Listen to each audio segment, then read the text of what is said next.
ನಮಸ್ಕಾರ, ನಾನು ನಿಮ್ ಸವಿತಾ. ಎಲ್ರು ಹೇಗಿದ್ದೀರಾ?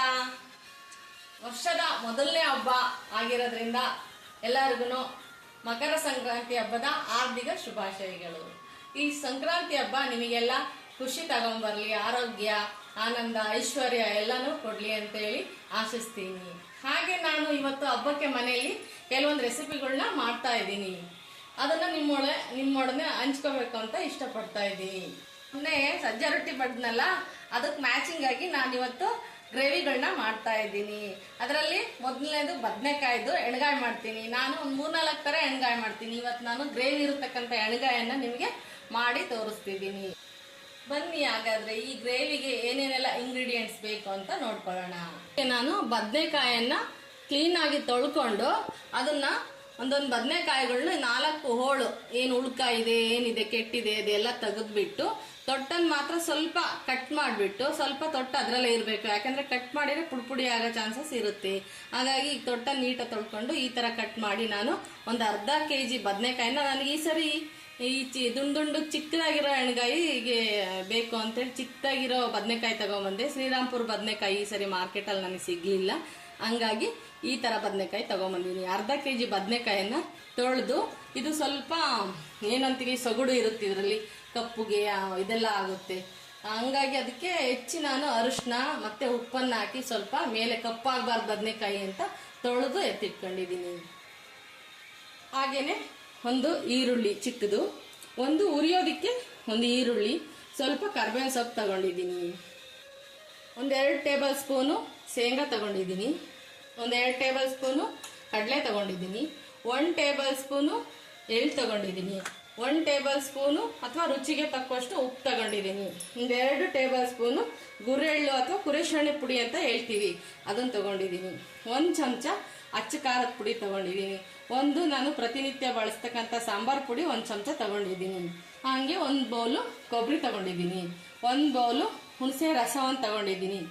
ಹಾಗೆ ಒಗ್ಗರಣೆಗೆ ಸಾಸಿವೆ, ಜೀರಿಗೆ, ಅರಿಶಿನ ಮತ್ತೆ ಹಾಗೆಯೇ 2 ಗಡ್ಡೆ ಬೆಳ್ಳುಳ್ಳಿಯನ್ನು ನಾನು ತಗೊಂಡಿದ್ದೀನಿ. ರುಚಿಗೆ ಸ್ವಲ್ಪ ಬೆಲ್ಲವನ್ನು ಕೂಡ ತಗೊಂಡಿದ್ದೀನಿ. ಇದನ್ನೆಲ್ಲಾನು ಕೂಡಿಸ್ಕೊಂಡು ನಾನು ಒಂದು ಗ್ರೇವಿನ ತಯಾರು ಮಾಡ್ತೀನಿ. ಅದಕ್ಕೆ ಮೊದಲು ನಾನು ಎಲ್ಲವನ್ನ ಫ್ರೈ ಮಾಡ್ಕೋಬೇಕು ಕೆಲವೊಂದು ಪದಾರ್ಥಗಳನ್ನ. ಹಾಗೇನೆ ಒಂದು ಬಾಣಲೆಯನ್ನು ತಗೊಳ್ಳೋಣ. ಇವಾಗ ಬಾಣಲೆಯನ್ನು ಇಡೋಣ, ಸಣ್ಣ ಉರಿಯನ್ನು ಮಾಡ್ಕೊಳ್ಳೋಣ. ಶೇಂಗಾವನ್ನ ಹಾಕೊಂಡು ಹುರ್ಕೊಳ್ಳೋಣ. ಹುರಿದು ಹಾಗೇನೆ ಮಿಕ್ಸಿ ಜಾರ್ಗೆ ಹಾಕೊಂಡ್ಬಿಡ್ತೀನಿ ನಾನು. ಇವಾಗ ಇದ್ರ ಜೊತೆಗೆ ಸ್ವಲ್ಪ ಎಳ್ಳನ್ನು ಹಾಗೆ ಮಿಕ್ಸ್ ಮಾಡ್ಕೊಳ್ಳೋಣ. ಎರಡನ್ನೂ ಜೊತೆಗೆ ರುಬ್ಬೋದ್ರಿಂದ ನಾನು ಜೊತೆಗೆ ಹಾಕೊಂಡು ಫ್ರೈ ಮಾಡ್ಕೊಳ್ತೀನಿ. ಇವಾಗ ಇದಾಗಿದೆ, ಮಿಕ್ಸಿಗೆ ಹಾಕೊಳ್ಳೋಣ. ಹಾಗೆ ಸ್ವಲ್ಪ ಈರುಳ್ಳಿ, ಕರ್ಬೇವಿನ ಸೊಪ್ಪನ್ನು ಕೂಡ ಫ್ರೈ ಮಾಡ್ಕೊಳ್ಳೋಣ.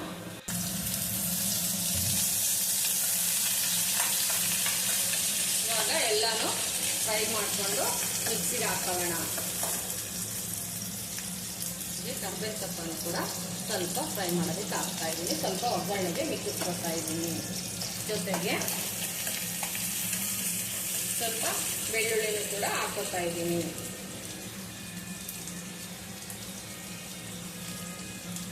ಜೀರಿಗೆ ಕಾಳನ್ನು ಕೂಡ ಹಾಕೊಂಡು ಅದ್ರ ಜೊತೆಗೇನೆ ಬಿಸಿ ಮಾಡ್ಕೊತಾ ಇದ್ದೀನಿ. ಮತ್ತೆ ಕಡಲೆನೂ ಕೂಡ ಅದಕ್ಕೆ ಹಾಕೋತಿದ್ದೀನಿ. ಇದೆಲ್ಲ ಒಟ್ಟಿಗೆ ಸ್ವಲ್ಪ ಬಿಸಿ ಮಾಡಿ ಹಾಕ್ಕೊಂಡ್ರೆ ಚೆನ್ನಾಗಿರುತ್ತೆ ಅಂತ ನಾನು ಆ ಥರ ಮಾಡ್ಕೊಂಡು ಗ್ರೇವಿ ಚೆನ್ನಾಗಿ ಬರುತ್ತೆ. ಹಾಗೆ ಕೊಬ್ಬರಿಯನ್ನು ಹಾಕ್ತೀನಿ ಇದಕ್ಕೆ.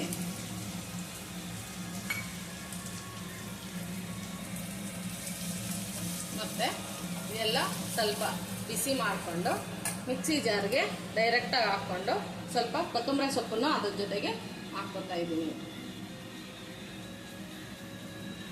ಇವಾಗ ಜಾರ್ಗೆ ಇದನ್ನ ಹಾಕೊಳ್ಳೋಣ.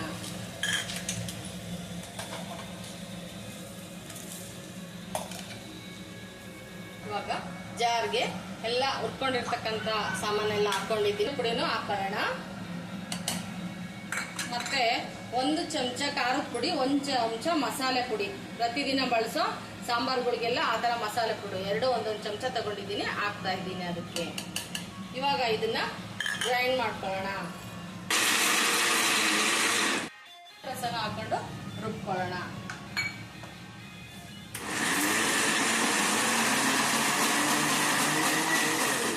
ಸೇರ್ಸೋಣ. ಅದಕ್ಕೆ ಸ್ವಲ್ಪ ನೀರನ್ನು ಹಾಕೊಂಡು ರುಬ್ಕೊಳ್ಳೋಣ.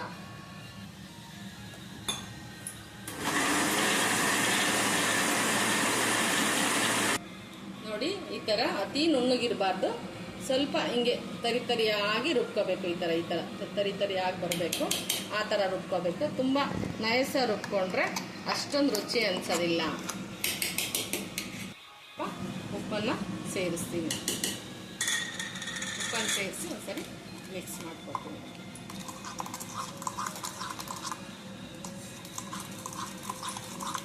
ಇವಾಗ ಒಗ್ಗರಣೆಗೆ ಪಾತ್ರೆ ಇಡೋಣ, ಅಥವಾ ಕುಕ್ಕರಲ್ಲಾದರೂ ಮಾಡ್ಬೋದು. ಕುಕ್ಕರಲ್ಲಾದರೆ ಒಂದು ವಿಷಲ್ಲು, ಪಾತ್ರೆ ಎಲ್ಲಾದರೆ ನಿಧಾನ ಉರಿಯಲ್ಲಿ ಬೇಯಿಸ್ಬೇಕು. ಫ್ರೈ ಮಾಡೋದಕ್ಕೆ ಕುಕ್ಕರ್ ಇಟ್ಟಿದ್ದೀನಿ. ಹಾಗೆ ಆಯಿಲ್ ಬಿಡೋಣ. ಸ್ವಲ್ಪ ಜಾಸ್ತಿನೇ ಬಿಡಬೇಕು. ಒಗ್ಗರಣೆಗೆ ಒಂದು 4 ಟೇಬಲ್ ಸ್ಪೂನ್ ಎಣ್ಣೆ ಹಾಕಿದ್ದೀನಿ. ಅದಕ್ಕೆ ಸಾಸಿವೆ, ಸ್ವಲ್ಪ ಜೀರಿಗೆ, ಕರಿಬೇವಿನ ಸೊಪ್ಪು ಹಾಕೋಣ. ಹಾಗೆಯೇ ಈರುಳ್ಳಿನೂ ಸ್ವಲ್ಪ ಹಾಕೋಣ. ರುಬ್ಬೋದಕ್ಕೆ ಹಾಕಿದ್ದೆ ಒಂದು ಈರುಳ್ಳಿ. ಇದೊಂದು ಈರುಳ್ಳಿ ಒಗ್ಗರಣೆಗೆ ಹಾಕ್ತಾ ಇದ್ದೀನಿ.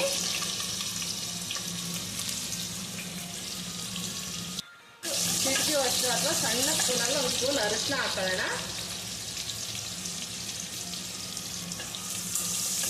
ಇವಾಗ ಒಂದೊಂದಾಗಿ ಬದನೆಕಾಯಿಗೆ ಮಸಾಲೆಯನ್ನು ತುಂಬ್ಕೊಂಡಿಡೋಣ. ಇದರೊಳಗೆ ಮಸಾಲೆಯನ್ನು ತುಂಬಿಕೊಂಡು ಒಂದೊಂದಾಗೆ ಕುಕ್ಕರ್ ಒಳಗೆ ಹಾಕೋಣ.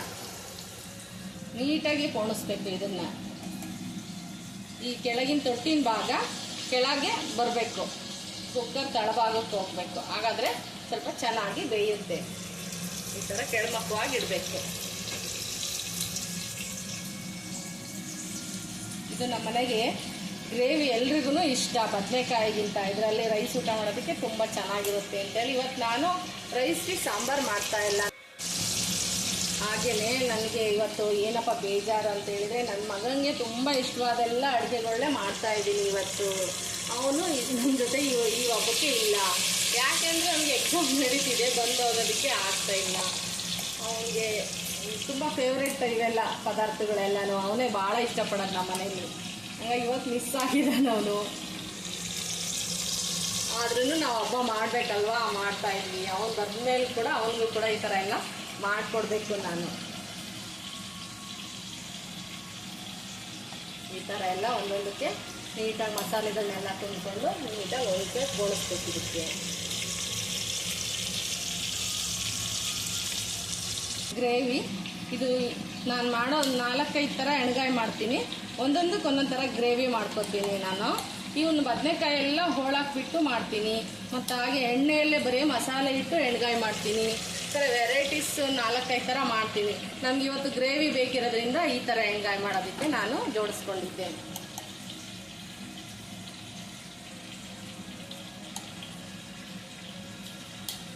ತುಂಬ ಚೆನ್ನಾಗಿರುತ್ತೆ ಇದು. ಇವಾಗ ಈ ಗ್ರೇವಿ ಎಲ್ಲ ಮಿಕ್ಕಿದೆಯಲ್ಲ, ಅದನ್ನೆಲ್ಲ ಕೂಡ ನೀಟಾಗಿ ಒಂದು ಕಡೆ ಸ್ಟೋರ್ ಮಾಡಿಕೊಂಡು ಸುತ್ತಲವಾಗಿ ಬಿಡಬೇಕು. ಅದಕ್ಕೆ ಇದೆಲ್ಲ ಗ್ರೇವಿನ ಒಂದ್ಸರಿ ತೆಳ್ಳು ಮಾಡಿಕೊಂಡು ಸುತ್ತ ಬಿಟ್ಕೋಬೇಕು. ಅವನ್ನೆಲ್ಲ ಸ್ಪೂನಲ್ಲೆಲ್ಲ ಅಲ್ಲಾಡಿಸ್ಬೇಡ್ರಿ. ಬದನೆಕಾಯಿನ ಈ ಥರ ತೆಳ್ಳಗೆ ಮೇಲ್ಗಡೆ ಗ್ರೇವಿ ಎಲ್ಲ ನೀಟಾಗಿ ಬಿಡ್ರಿ. ಈ ಥರ ಎಲ್ಲ ಹಾಕಿದ ನಂತರ ಸ್ವಲ್ಪ ನೀರು ಬೇಕಲ್ವಾ ಅದು ಫ್ರೈ ಆಗೋದಕ್ಕೆ. ಈ ಥರ ಎಲ್ಲ ಮಾಡಿ ಸ್ವಲ್ಪ ಲಿಡ್ಡನ್ನು ಕ್ಲೋಸ್ ಮಾಡಬೇಕು. ಮೊದಲಿಂದ ಕೂಡ ಅಷ್ಟೇ ಸಂಕ್ರಾಂತಿ ಹಬ್ಬ ಅಂದರೆ ಸ್ವಲ್ಪ ವಿಶೇಷವಾಗಿ ಅಡುಗೆ ತಿಂಡಿ ತಿನಿಸುಗಳನ್ನ ಸ್ವಲ್ಪ ಜಾಸ್ತಿ ಪ್ರಿಪೇರ್ ಮಾಡ್ತೀನಿ. ಮಾಡೋದನ್ನ ನನಗಿಷ್ಟ. ಇತ್ತೀಚೆಗೆ ಸ್ವಲ್ಪ ನಾನು ಅದು ಈ ವರ್ಷ ಸ್ವಲ್ಪ ಹೆಲ್ತ್ ಅಪ್ಸೆಟ್ ಆಯ್ತು ನನಗೆ. ಹಂಗಾಗಿ ಸ್ವಲ್ಪ ಎಲ್ಲಾನು ಸ್ವಲ್ಪ ಕಮ್ಮಿಯಾಗಿ ಮಾಡ್ತಾ ಇದ್ದೀನಿ. ಆದ್ರೂ ಮಕ್ಳಿಗೆ ತೋರಿಸ್ಬೇಕಲ್ಲ ಅನ್ನೋ ದೃಷ್ಟಿಯಿಂದ ನಾನು ಚಿಕ್ಕ ಪ್ರಯತ್ನವನ್ನು ಮಾಡ್ತಾ ಇದ್ದೀನಿ. ಇವಾಗ ಲಿಡ್ ಕ್ಲೋಸ್ ಮಾಡಿ ಸ್ವಲ್ಪ ಸಣ್ಣ ಉರಿಯಲ್ಲಿ ಒಂದು ಕೂಗಿಸ್ಕೊಳ್ಳೋಣ. ನಮಗೆ ಸ್ಟ್ರೈನ್ ಆಯ್ತು ಅಂತೇಳಿ ನಾವು ಬಿಡಕ್ಕೆ ಹೋಗ್ಬಾರ್ದು. ಅಷ್ಟು ನಮ್ಮ ಕೈಲಿ ಏನಾಗುತ್ತೋ ಅದನ್ನ ಸ್ವಲ್ಪ ಸ್ವಲ್ಪ ಮಾಡ್ಕೊಂಡು ಅಭ್ಯಾಸ ಇಟ್ಕೋಬೇಕು. ಬಿಟ್ವಿ ಅಂದರೆ ಅದೇ ಅಭ್ಯಾಸ ಆಗೋಗುತ್ತೆ, ಆಲಸ್ಯ ಆಗುತ್ತೆ. ಹಂಗಾಗಿ ಒಂದು ಸ್ವಲ್ಪ ಹೊಸ ಥರಗಳು ವೆರೈಟಿಯಾಗಿ ಮಾಡಿ ತಿಂದು ಖುಷಿ ಪಡಬೇಕು ಅನ್ನೋದು ನನ್ನ ಒಂದು ಭಾವನೆ. ನಿಮಗೆಲ್ಲ ಏನು ಅನಿಸುತ್ತೆ? ಎಲ್ಲನೂ ನೋಡಿ ಸಪೋರ್ಟ್ ಮಾಡಿ, ನೋಡಿ ತಿಳ್ಕೊಂಡು ನೀವು ಮಾಡ್ಕೊಂಡು ಎಲ್ಲರೂ ಫ್ಯಾಮಿಲಿ ಕುತ್ಕೊಂಡು ಊಟ ಮಾಡ್ರಿ. ಇನ್ನೂ ಬೇರೆ ಥರ ಎಣ್ಗಾಯಿಗಳೆಲ್ಲ ಬೇಕು ಅಂತ ಹೇಳಿದ್ರೆ ಕಮೆಂಟ್ ಬಾಕ್ಸಲ್ಲಿ ಕಮೆಂಟ್ಗಳನ್ನ ಹಾಕಿ. ಕಮೆಂಟ್ ಮೇಲೆ ಎಷ್ಟು ಬರ್ತಿದೆ, ಎಷ್ಟು ನನಗೆ ಹೇಳ್ತಾ ಇದ್ದಾರೆ ಅನ್ನೋದ್ರ ಮೇಲೆ ನಾನು ರೆಸಿಪಿಗಳನ್ನು ತೋರಿಸೋದಕ್ಕೆ ಇಷ್ಟಪಡ್ತೀನಿ ನಿಮಗೆಲ್ಲ ಕೂಡ. ಕೂಗಿ ತಣ್ಣಗಾಗಿದೆ, ನೋಡೋಣ ಬನ್ನಿ ಹೇಗಾಗಿದೆ ಎಣ್ಗಾಯಿ ಅಂತೇಳಿ. ಕುಕ್ಕರು ತಣ್ಣಗಾದ್ಮೇಲೆ ಸ್ವಲ್ಪ ವೇಟ್ರನ್ನು ಹಿಂಗೆ ಎತ್ಕೊಂಡೆ ತೆಗಿಬೇಕು ಕುಕ್ಕರ್ಗಳನ್ನ. ನೋಡಿ ಇವಾಗ ಈ ಥರ ಬಂದಿದೆ ಎಣ್ಗಾಯಿ. ನೋಡಿ ಹೇಗಾಗಿದೆ ಅಂತೇಳಿ, ಎಣ್ಣೆ ಎಲ್ಲ ಮೇಲ್ಗಡೆ ಬಂದಿದೆ. ಇವಾಗ ಇದನ್ನು ಮಿಕ್ಸ್ ಮಾಡಿಕೊಂಡು ಒಂದು ಸರ್ವಿಂಗ್ ಬೌಲ್ಗೆ ಹಾಕ್ಕೊಂಡು ಎತ್ತಿಟ್ಕೋಬೇಕು. ಒಂದು ಎಣ್ಗಾಯಿ ರೆಸಿಪಿ ಮುಗಿತಾ ಬಂತು. ಎಲ್ಲರೂ ಕೂಡ ನಾನು ಮಾಡಿರೋ ಎಣ್ಗಾಯಿ ರೆಸಿಪಿ ನಿಮಗೆ ಇಷ್ಟ ಆಗಿದ್ದರೆ ಎಲ್ಲ ಮಾಡ್ಕೊಳ್ಳಿ. ಏನಾದರೂ ನಿಮಗೆ ಅದರಲ್ಲಿ ಏನಾದ್ರು ಹೇಳಬೇಕು ಅಂತ ಅನಿಸಿದರೆ ಕಮೆಂಟ್ ಬಾಕ್ಸಲ್ಲಿ ಕಮೆಂಟ್ ಮಾಡಿ. ಹಾಗೆಯೇ ನನ್ನ ವಿಡಿಯೋಗಳನ್ನ ಫುಲ್ಲಾಗಿ ನೋಡಿ ನನಗೆ ಸಬ್ಸ್ಕ್ರೈಬ್ ಆಗಿ. ಯಾಕೆ ಎಣ್ಗಾಯಿ ಹಿಂಗೆ ತೆಳ್ಳಗೆ ಮಾಡಿದ್ದಾರೆ ಅಂತ ಅಂದ್ಕೊಂಡ್ರೆ, ನಾನು ಮುಂಚೆನೇ ಹೇಳಿದ್ನಲ್ಲ ನಿಮಗೆ, ನನಗೆ ಸ್ವಲ್ಪ ಗ್ರೇವಿ ಬೇಕಾಗಿತ್ತು. ಹಾಗಾಗಿ ಗ್ರೇವಿಯಾಗಿ ಮಾಡೋ ಅಂಥ ಎಣ್ಗಾಯಿನೇ ಇವತ್ತು ನಾನು ಮಾಡಿದ್ದೀನಿ. ನೋಡಿ, ಮಾಡಿ ಟೇಸ್ಟ್ ನೋಡಿ, ಆಮೇಲೆ ನನಗೆ ಕಮೆಂಟನ್ನು ಹೇಳ್ರಿ. ನೋಡಿ ಬದನೆಕಾಯಿ ಏನೂ ಓಪನ್ ಆಗಿಲ್ಲ, ನಾನು ಹೆಂಗೆ ಹೋಳು ಮಾಡಾಕಿದ್ನೋ ಅದೇ ಥರ ಇದೆ. ಮಸಾಲೆ ಎಲ್ಲ ಒಳಗೆ ತುಂಬಿದೆ, ಸಾಫ್ಟಾಗಿ ಬೆಂದಿದೆ. ನೋಡಿ ಇವಾಗ ಎಷ್ಟು ಸಾಫ್ಟಾಗಿದೆ ಒಳಗೆಲ್ಲ ಅಂತೇಳಿ. ನೋಡಿ ಎಲ್ಲ ಕಡೆನೂ ನೀಟಾಗಿ ಬೆಂದಿದೆ ನೋಡ್ರಿ. ನೀವೂ ಕೂಡ ಎಣ್ಗಾಯಿ ಪಲ್ಯ ಮಾಡಿಕೊಂಡು ಫ್ಯಾಮಿಲಿ ಜೊತೆಗೆ ಸಮಾಧಾನ ಕುತ್ಕೊಂಡು ಎಲ್ಲ ಊಟ ಮಾಡಿ ಖುಷಿ ಪಡಿ. ಹಾಗೆಯೇ ನನ್ನ ಎಲ್ಲ ವಿಡಿಯೋಗಳನ್ನು ನೋಡಿ ಸಬ್ಸ್ಕ್ರೈಬ್ ಆಗಿರೋರು, ಈಗ ಹೊಸದಾಗಿ ಆಗೋರು ಎಲ್ಲರಿಗೂ ತುಂಬ ಧನ್ಯವಾದಗಳು.